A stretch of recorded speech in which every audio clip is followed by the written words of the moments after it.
Ya, kita mau ngomongin tentang bagaimana membuat sebuah khotbah. Jadi nanti mungkin beberapa kali saya akan coba bagikan bagaimana menurut saya ya buat khotbah yang baik itu ya. Nanti akan saya bagikan materinya, mungkin dalam pertemuan-pertemuan selanjutnya nanti saya akan sudah bisa mendapatkannya lagi.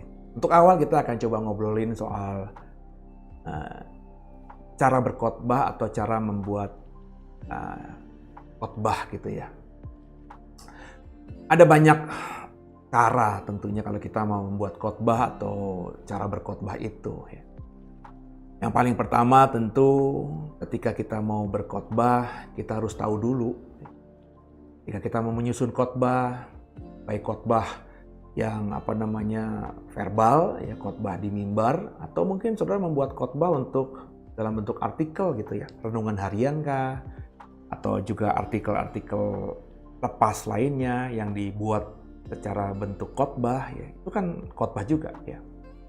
Tentu yang pertama paling yang harus kita lakukan adalah apakah ini panggilan saudara gitu.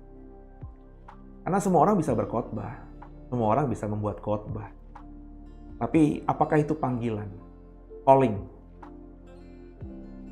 Kalau menjadi terang itu adalah untuk semua. Jadikan semua bangsa muridku itu adalah perintah amanat agung Tuhan untuk semua orang percaya padanya. Tapi khotbah agak beda dengan amanat agung. Melakukan amanat agung dengan khotbah itu bisa, ya. Tapi khotbah ya harus dilakukan lebih spesifik lagi. Karena untuk melakukan amanat agung tidak harus dengan khotbah, saya bilang. Itu hanya salah satu saja.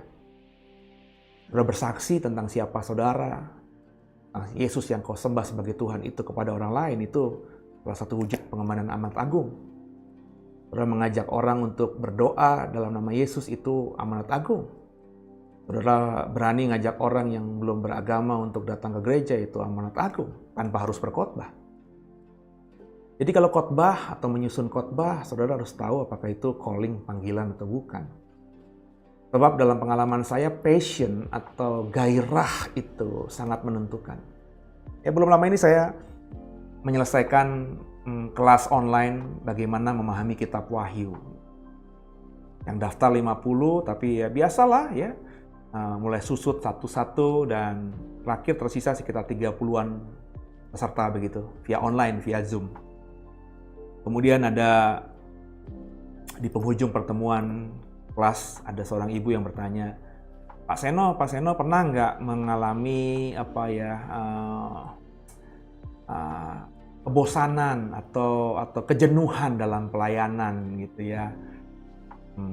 Mungkin dia bertanya begitu karena dia mengalami kejenuhan atau kebosanan ya, ada titik jenuh gitu. Dan itu sering saya dengar, gue jenuh banget loh ya.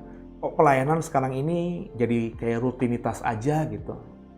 Nah, saya langsung jawab ibu itu. Saya ngomongnya di atas ya tidak, di atas tidak. 16 tahun, 17 tahun saya jadi pengkhotbah, jadi pendeta, saya tidak pernah mengalami yang namanya kejenuhan itu. Sempat terpikir dulu beberapa tahun yang lalu, saya pernah dapat informasi ada seorang pendeta cukup besar gitu ya, yang melakukan istirahat di tahun Sabat. Jadi setiap tahun ke-7 dia beristirahat gitu. Nggak harus setahun penuh, tapi paling tidak, misalnya dia 6 tahun sudah khotbah terus-menerus setiap hari Minggu, setiap hari, diundang gereja manapun dia siap. Terus tahun ke-7 dia ambil cuti, ya entah 3 bulan kah, 4 bulan kah, untuk istirahat, sekedar istirahat, ke villa kah, jalan-jalan kah, ke luar negeri kah, gitu ya. Sempat terpikir gitu, apa harus seperti itu ya, tahun Sabat, tahun istirahat kan penting juga gitu ya. Tapi saya sampai 17 tahun ini nggak pernah ngalami kejenuhan, kebosanan gitu. Saya juga bingung gitu ya. Jadi, lalu kalau saya nggak jenuh, nggak bosen, saya istirahat, untuk apa gitu. Nah, saya pun di rumah juga atau liburan pun pasti dengan kondisi seperti ini ya mikirin pelayanan mau apa lagi, karena saya terus, ya kalau bahasanya zaman saya dulu ada main games tentang NBA gitu ya. bola basket gitu ya, Amerika gitu ya, on fire gitu ya. Saya selalu on fire setiap hari, setiap pagi. Di teman-teman saya di gereja ini tuh pasti udah tahu tuh tabiat saya tuh ya. Ya, bangun tidur pasti ada aja yang saya japri itu ya. Tentang apa yang saya dapatkan, apa yang tiba-tiba muncul di hari itu yang saya sampaikan. Bahkan kadang-kadang kalau saya belum tidur tengah malam atau bahkan pagi-pagi buta jam 1, jam 2 ketika saya kepikiran sesuatu gitu ya. Saya langsung share itu kepada orang yang saya mau tuju untuk sama-sama bisa mengerti arah yang harus kita kerjakan. Lalu ada itu, setiap hari selalu ada ide. Ini hari ini saya lagi menggumuli sebuah ide yang kalau saya kerjakan sebentar lagi itu mungkin heboh juga gitu ya. Tapi nggak ada salahnya, ya nggak tahu, nggak ada tuh jenuh itu. Terus ditanya sama peserta kelas saya ini, apa Pak trik-triknya supaya nggak mengalami kejenuhan itu? Ya saya sempat bingung, saya sempat diam beberapa saat gitu ya. Kenapa ya? Iya, gue juga nggak pernah mikir ya, kenapa gue nggak pernah jenuh? Sedangkan kalau ketemu teman-teman ya yang hamba Tuhan juga, iya gue bosen juga ya. Pengen istirahat dulu lah gue bro gitu kan. Oh lo nggak pelayanan sih? Istirahat dulu lah gitu kan. Nyari napas dulu, liburan dulu sama anak-anak gitu ya. Saya bahkan liburan itu nggak pernah meninggalkan hari Minggu loh saudara. Sekali pernah saya tinggalkan, itu karena memang sudah tidak bisa diatur lagi gitu ya. Kecelakaan tanda kutip gitu ya. Tapi saya hari Minggu tetap cari Tuhan ke gereja, cari gereja terdekat di situ untuk beribadah. Tapi hati saya itu ya gimana gitu, kok hari Minggu tidak siapkan khotbah, tidak melayani dan lain sebagainya. Itu justru bukan yang membuat liburan saya enak, tapi malah mengganggu saya gitu ya. Dan saya bertanya, kenapa teman-teman sering jenuh ya? Berapa tahun jenuh gitu ya, istirahat, apapun alasannya itu. Kok saya nggak pernah gitu, apa saya ini nyentrik, unik atau aneh gitu ya. Dan langsung terbesit dalam pikiran saya dalam menjawab pertanyaan peserta kelas ini. Saya langsung berkata begini, mungkin karena saya nggak punya kebiasaan-kebiasaan sebagai orang Kristen yang diatur begitu. Jadi kalau ngomongin misalnya ibadah, saya itu adalah komunitas Kristen, kalau kita ngomongin ibadah gereja gitu ya. Ini adalah komunitas Kristen yang ibadahnya suka-suka saya gitu. Ya kalau tiba-tiba mau pujiannya beatnya cepat, ya beatnya cepat terus. Kalau mau tiba-tiba agak slow, agak menyembah, ya beatnya slow terus. Ya kadang-kadang mau khotbah 1 jam, kadang-kadang kalau mau khotbah 15 menit, kalau kita hanya doa saja gitu ya. Itu kalau gereja yang saya gembalakan nggak begitu ya. Gereja yang saya gembalakan harus ada liturginya ya. Kenapa? Karena gereja yang saya gembalakan kan bukan cuma 1 orang saja ya. Ada jemaat juga, ada teman-teman pekerja juga yang tentu keteraturan itu penting dalam ibadah gitu ya. Tapi ini tadi saya bagikan sebagai gambaran saya secara pribadi. Saya tuh punya kehidupan Kristen, kehidupan bersama Tuhan yang nggak diatur.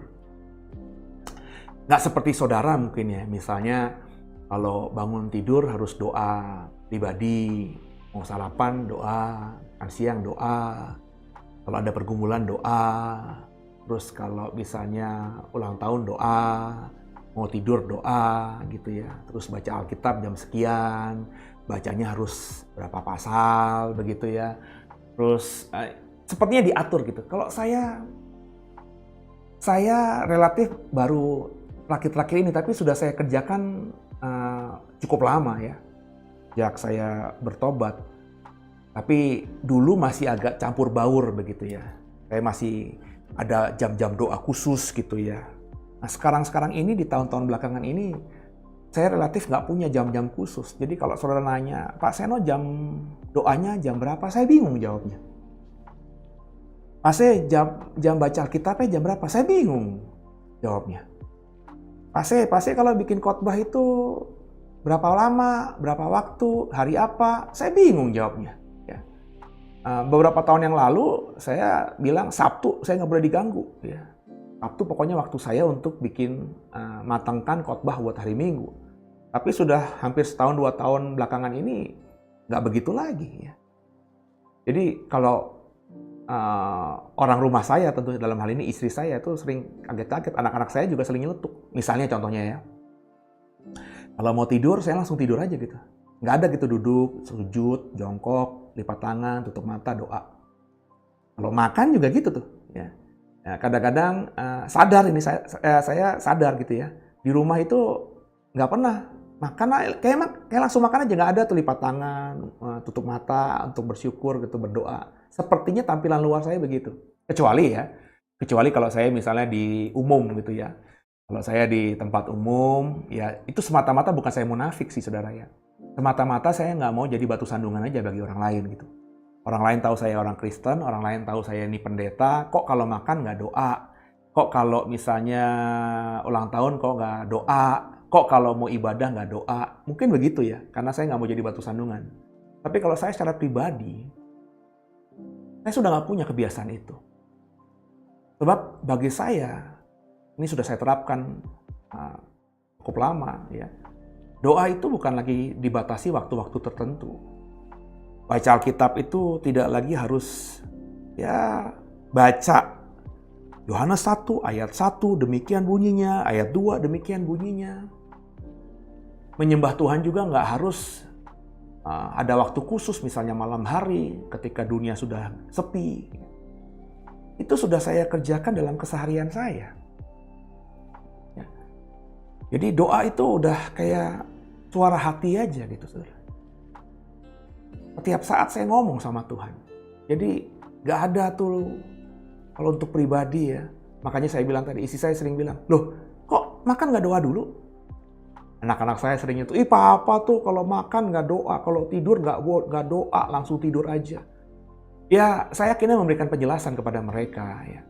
Tapi sekali lagi kalau untuk anak-anak saya, kadang-kadang saya memang masih memperlihatkan diri, saya berdoa kalau mau makan, doa mau tidur, supaya mereka karena belum punya budaya, belum punya pemahaman seperti saya mengikuti kebiasaan yang baik gitulah. Karena saya juga dulu waktu kecil kan seperti itu. Ya. Tapi hari-hari ini saya nggak seperti itu lagi sebenarnya.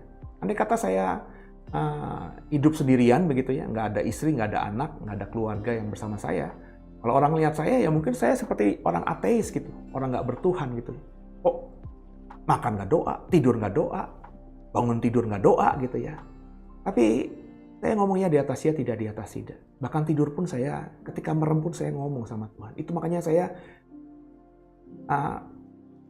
tidur itu, bangun tidur langsung ada sesuatu yang saya dapatkan. Hampir setiap hari, saudara. Ya saya punya buku, ya buku coret-coretan gitu, bukan diary lagi ya. Yang selalu bangun tidur tuh selalu harus saya siapkan di samping ranjang saya, dan pulpen harus ada di samping ranjang saya. Jadi kalau misalnya saya kebangun jam 4, jam 5 gitu ya, saya langsung itu ambil buku dan pulpen itu untuk menuliskan apa yang saya dapatkan di tidur itu. Terus berdoa juga nggak, berdoa pagi ya, menyambut hari yang baru, nggak lagi duduk begitu. Saya langsung berjalan gitu ya, ke kamar mandi atau ambil air minum, atau buang air kecil. Dalam perjalanan itu ya saya sambil berdoa. Mungkin freak ya, mungkin aneh gitu bagi saudara ya. Tapi itu yang saya kerjakan, dan menurut saya itu yang membuat hubungan saya sama Tuhan tuh ya nggak terkotak-kotak lagi. Saya merasa hari ini tuh Tuhan tuh sudah bersama dengan saya bersama dengan Tuhan, tinggal dalam Tuhan, Tuhan tinggal dalam saya gitu. Itu gak heran, mungkin yang menyebabkan saya nggak ada jenuh, nggak ada capek. Selalu ada passion, ada gairah, selalu ada muncul ide-ide yang baru. Ide saya kerjakan mentok, nggak jalan, muncul ide baru, nggak putus asa. Kalau nggak bisa jalan, saya tinggalin, saya buat ide yang baru. Sesimpel itu hidup pelayanan saya. Khotbah yang sudah saya mau pikirin kemarin itu mestinya saya khotbahkan Minggu, tiba-tiba kalau saya nggak sejahtera, saya bisa buang itu khotbah. Ya, saya bikin khotbah yang baru, last minute gitu. Karena seperti itulah saya gitu ya. Jadi inti dari yang saya mau katakan, saudara harus punya hubungan yang pribadi dengan Tuhan. Pendetamu nggak salah kalau ngajar, ayo kalau doa malam-malam kepada Tuhan, karena malam-malam tuh sepi. Ya, bagus itu. Saya juga dulu ngerjakan hal itu. Karena kalau rame, lagi arisan di kiri kanan kita, ibu-ibu lagi tarik arisan, masa kan kita bisa doa gitu ya. Istri kita lagi nonton drama Korea, lagi nangis-nangis, masa kan kita bisa doa, dengar di mana bisa kita doa. Tapi ketika semua udah lagi tidur, sepi, nggak ada apa-apa, kita doa, kan bisa lebih khusyuk. Yaitu langkah pertamanya seperti itu. Saya memulainya semua dengan itu. Memaksa diri untuk baca Alkitab 3 pasal, 5 pasal sehari. Memaksa diri untuk membuat satu renungan setiap hari. Itu saya kerjakan di masa lalu saya. Berdoa dengan ketat, bangun tidur doa, sarapan doa, makan siang doa, sebelum mengambil keputusan doa, setelah berhasil juga ucapan syukur dalam doa. Itu ketat saya kerjakan dulu. Tapi menurut saya, bukan kesombongan, saya sudah melewati fase itu. Jadi hari ini ucapan syukur saya nggak harus selalu saya tunjukkan dengan ekspresi doa saya yang dilihat orang. Sebab kalau saya dapat berkat, hati saya itu sudah langsung ngomong itu ya. Dengan ucapan-ucapan yang menyanjung Tuhan, mensyukuri berkat itu, dan lain sebagainya. Detik-detik hidup saya jalani dengan berkomunikasi dengan Tuhan. Meskipun orang lain tidak tahu saya sedang berkomunikasi dengan Tuhan. Dan itu yang bagi saya membuat saya tidak pernah lelah, tidak pernah jenuh. Karena saya dekat dengan Tuhan yang selalu berkarya di dalam kekekalan. Hari ini Tuhan ada di surga. Yesus naik ke surga, dia berkata apa? Aku pergi ke rumah Bapa, menyiapkan rumah bagimu. Agar ketika itu siap, sedia, aku datang menjemputmu kembali. Agar di mana aku berada, kamu pun berada. Berarti saya asumsikan, saya tafsir sederhana aja. Berarti Yesus sekarang ini ada di rumah Bapa, sedang membuat rumah kan buat kita. Ya. Padahal dia di surga adalah pangeran, penguasa surga, Tuhan. Ya. Tapi dia membuat tempat kediaman buat kita tinggali di dalam kekekalan. Kalau hari-hari ini saja Tuhan bekerja, masakan saya harus beristirahat? Jadi, mengertilah DNA-nya Tuhan. Saya sudah sampai di titik ini karena melewati fase yang panjang. Saudara jangan ikuti saya. Terus melewati itu dulu. Kalau belum punya kebiasaan membaca Alkitab dengan teratur, kerjain itu dulu. Matikan dagingmu. Kalau belum membaca Alkitab dari Kejadian sampai Wahyu setelah berurutan, kerjakan itu dulu. Kalau belum bisa doa, maka tiap saat doalah. Dimulai dengan doa bangun tidur, mau tidur, doa makan, belajarlah berdoa. Jadikan itu seperti habit dulu. Ketika semuanya sudah menjadi kebiasaan, ya, maka nantinya ya doa yang harus pas waktu itu, karena sudah jadi kebiasaan. Ya, saya jujur aja kalau nggak ngobrol sama Tuhan, nggak komunikasi dengan Tuhan, ya garing banget. Tapi itu nggak pernah saya kerjakan karena sudah terbiasa gitu. Baca Alkitab saya sekarang nggak buka Alkitab dalam bentuk buku, baca pasal 1, pasal 2, pasal 3. Ya. Saya sekarang kalau mau jujur ya, saya tiba-tiba inget apa ayat dalam Alkitab, terus saya tinggal merem, terus saya gumuli aja. Maksudnya apa ini? Arahnya kemana Tuhan mau? Dan bagi saya cuma merenungkan satu kalimat, satu kata bahkan, itu memberkati saya luar biasa. Saya tidak melarang orang membaca Alkitab, saya sudah melewati fase itu. Saya sudah berkali-kali membaca Kejadian sampai Wahyu, berulang kali. Saya sampai detik ini, bisa seperti ini karena sudah melewati fase itu. Bapak Ibu yuk, kalau mau menjadi orang Kristen yang terus on fire, berapi-api, maka mulailah atur kebiasaanmu.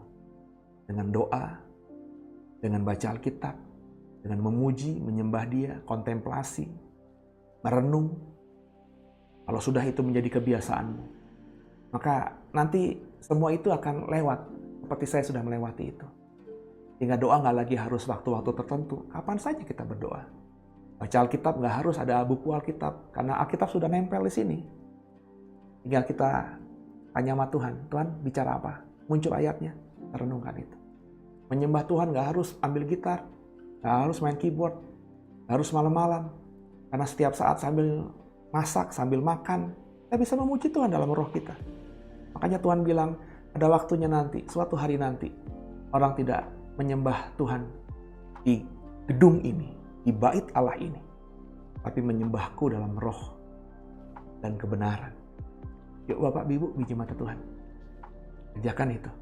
Kalau kau kerjakan itu, kau bisa sampai pada titik di mana nanti akhirnya semuanya itu tidak akan bisa tidak kau kerjakan, karena itu sudah menjadi kebiasaan. Kalau tidak kau lakukan, ada sesuatu yang kurang dalam diri kita. Dan akhirnya kita secara natural melakukannya. Natural itu berarti tidak dikondisikan. Sudah menjadi kebiasaan. Sudah menjadi habit. Ya. Jadi kita berdoa natural, tak perlu lipat tangan, tutup mata. Membaca Alkitab natural, nggak ada Alkitab pun nggak apa-apa, karena kita sudah bisa secara natural merenungkan firman Tuhan itu. Dan ketika kita sudah sampai di titik ini, maka jawaban-jawaban Bapak Ibu yang sering bertanya, kok aku jenuh ya jadi seorang Kristen? Kok aku bosen ya? Kok jadi kebiasaan ya? Itu nggak akan pernah lagi. Dia bangun tidur on fire. Bahkan ketika tidur, janji Tuhan tergenapi. Mau diberkati Tuhan. Saya tidur diberkati Tuhan. Bukan bangun tidur dapat uang, tapi dapat ide-ide. Dapat sesuatu yang harus saya kerjakan, yang saya yakin dari Tuhan di hari itu. Hingga sepanjang hari, meskipun saya di rumah, nggak kemana-mana, tapi ada karya yang dikerjakan. Ada sesuatu yang saya mau rencanakan untuk dilakukan, supaya jadi berkat bagi banyak orang, dan akhirnya nama Tuhan dipermuliakan. Salah satunya program seperti ini. Haleluya.